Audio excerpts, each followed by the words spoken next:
Yes guys, welcome back to another video. Welcome to the George Benson Football Channel. It's been 4 days, I'm aware of that, since Chelsea were beaten by Manchester City. 6 things we learned. For the first time ever on the channel, it's not been released after a game is finished. And no, it isn't because Chelsea were beaten by Man City. I was too butthurt to talk about it. That's not the truth. Some people choose to believe these things. I've had so many technical issues in the past week that I've almost had to replace every single piece of electronic equipment, including my mobile phone that I physically own, that wasn't stolen in a flipping burglary in my house last month. So it's been a very stressful few days for me. I want to appreciate you guys for your patience.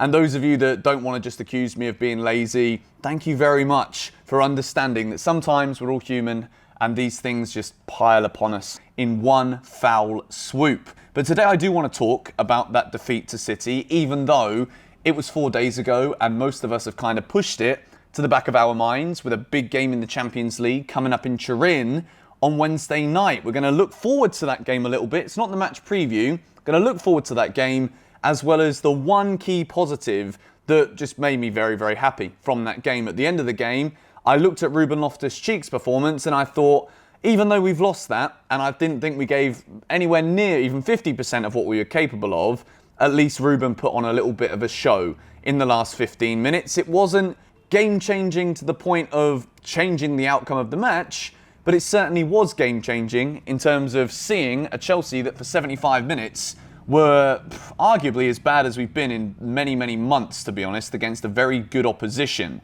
Manchester City came to Chelsea with a game plan to try and make Chelsea's ability to resist high-pressing teams null and void.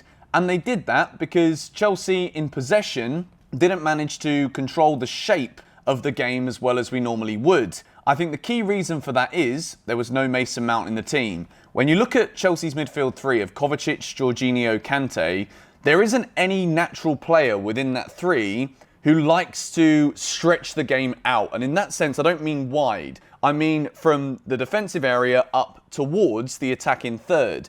Mason Mount, in terms of the base position when Chelsea win the ball back, is always slightly more advanced within that midfield three.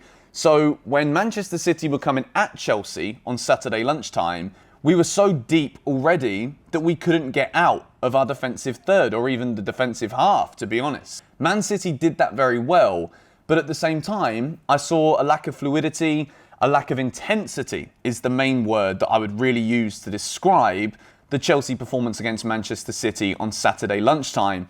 We looked very pedestrian in possession.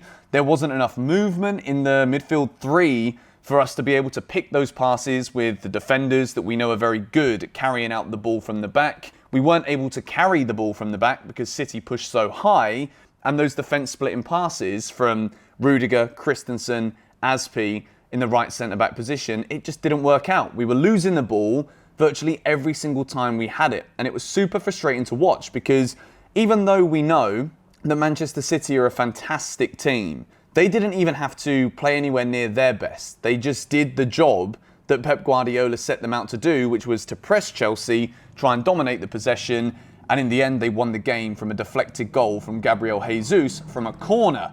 And that just shows that if Chelsea would actually start to make those passes a bit better, start to make better runs in the final third. I thought Timo Werner was poor. I thought Lukaku was getting beat by the Man City defenders far too easily, with not enough pressure in order to create even an opportunity for a second ball in Chelsea's favour in the final third. I think everything that we did was a little bit too respectful to Manchester City, and having beaten them in the last 3 games we played against them, it was incredibly disappointing. Not the result necessarily, because in these top-of-the-table clashes, you're not always going to win every single one of them.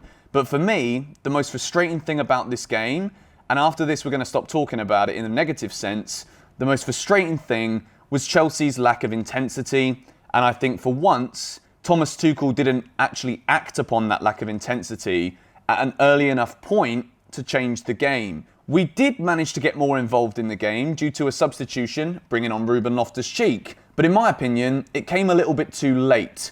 And I think Thomas Tuchel, as a manager, is more than smart enough to know that that substitution did come in too late. But when it happened, it benefited Chelsea's play. And I think the key part of Ruben Loftus-Cheek's game that we saw against Manchester City is the fact that there are very few players in this Chelsea squad. If we think about the best dribblers at Chelsea, when Eden Hazard left, there was a number one spot that was ready to be filled. Willian couldn't really grab that number one spot. Kovacic was always known as a central midfielder who is very good with the ball at his feet, getting out of tight places in defensive areas, progressing the ball forward with his dribbling to move it into the final third for Chelsea. Kovacic is very good at that. Kante is also good at these dribbles where he somehow manages to break free and create opportunities out of nowhere when you think he's going to get fouled or slide tackled within the midfield third. And Jorginho isn't really a dribbler. He's more of that anchor who passes the ball, distributes it out wide or through the lines. And in terms of dribblers at Chelsea, there are very few players that actually have the ability to just fully body players out of the way. Ruben Loftus-Cheek is an explosive dribbler. I wouldn't say that any of our other players at the club, apart from Kante in like a quick feet kind of sense, there's no one with that brute strength which makes things explosive to be able to deal with two Manchester City players coming at him to just barge them out the way. It's something that we saw as a predominant part of Ruben Loftus-Cheek's game before he had that horrible injury that kind of ruined at one point his Chelsea career. It looks now as though Thomas Tuchel has seen that cameo against City. The comments that he's came out with since that game very much point towards Ruben Loftus-Cheek having a new role at Chelsea and a new opportunity to really staple his place in the team. Thomas Tuchel talks a lot about trusting players and about players trusting in the roles that they've been asked to fulfill when Thomas Tuchel sends them out on the field. And I think it was very clear from that performance in the last 15 minutes from Ruben Loftus-Cheek that his job was to be explosive in that Chelsea midfield, to actually get Chelsea forward instead of trying to make passes to work our way in to the Manchester City defence, which clearly didn't work for 75 minutes because there wasn't enough movement and it wasn't done quick enough. Manchester City are a more than good enough team to sniff out when you're trying to play intricate passes between the lines, through the lines, around the back, and they were so smart to it the whole day. Lukaku looked off the boil. I think Timo Werner, again, wasn't his best game. We've been calling for the Werner-Lukaku partnership here on GBFC for about 5 or 6 games now. And I think that maybe, in hindsight, it was something that should have been experimented with a bit earlier before throwing those two into the starting 11 for a game against Manchester City. Now, City came, did their job, played very well, but never even really had to do anything more than enter a third gear, which has been Chelsea's issue, I think, this season. Even though it's been a good start to the season, I still don't think we've ever really reached the maximum of our potential in terms of just how good we can be. And it's worrying that Manchester City did manage to beat us at home when they didn't have to do that either. And for me, I think the clearest thing is that we need to be more intense. We need to be more fast, take a few more risks with the balls that we're trying to play. We were too slow, too pedestrian, too mundane in that game against Manchester City.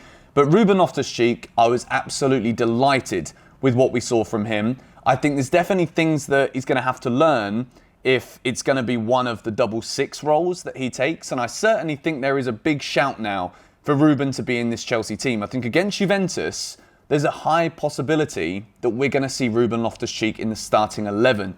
I think as much as, this is the toughest game in the group, away in Turin, Juventus, decent side. Yes, they've got no Paulo Dybala in their team. They're also missing a couple of other key players through injury as well.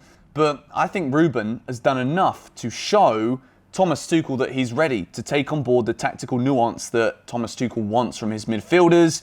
And I thought his performance against City was absolutely more than good enough to vindicate a potential start in Turin tomorrow night. But anyway, sorry there's not been any videos. I think we're out of the woods. The MacBook was in today in a shop. They managed to get everything done, dusted, fixed, tickled off. Everything's good. I think, touch wood, there's a wooden table underneath here. And the microphone. I hope this sounded audible. I think I've managed to do something to fix this issue. So hopefully that means more videos to come. Going to get another video out for you guys later on today. So make sure you're subscribed with notifications turned on so that you do not miss it. Thank you guys so much for watching.